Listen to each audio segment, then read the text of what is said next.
బ్రేకింగ్లో చూస్తున్నాం. కాజీపేట ఇంటర్ బాలిక హత్య కేసులో బిగ్ ట్విస్ట్ ఒకటి చోటు చేసుకుంది.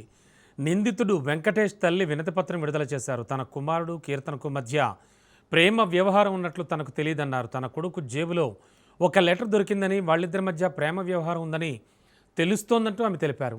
తన కుమారుడు కీర్తన వెంట తిరుగుతున్నట్లుగా ఆమె తల్లిదండ్రులకు తెలిసినా తనకెప్పుడూ చెప్పలేదన్నారు. హత్య జరిగిన రోజు బయటకు వెళ్ళిన కొద్దిసేపటికే తన కొడుకు ఇంటికి తిరిగి వచ్చాడు.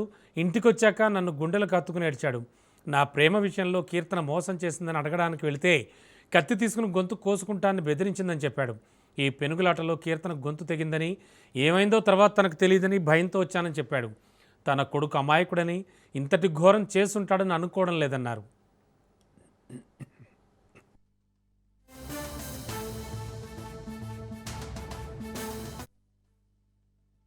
ఏం కావాలంటే ప్రభుత్వం గురించి కానీ, పోలీసుల గురించి కానీ, రాజకీయ నాయకుల గురించి కానీ ఆయనకి ఏదన్నా హాని కలుగుతుందేమో అనే భయం ఒకటి నాకు ఉంది సార్.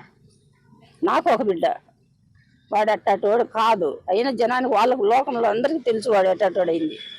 ఇప్పుడు అగ్రహారంలో అంటున్నారు కదా, ఆ జరిగిన ఊరు కూడా తెలుసు వాడు. నేను తెలుసు వాళ్ళకు, వాడు తెలుసు ఎటాటి పిల్లల్లో ఎటాటి అమ్మాయిమా అని.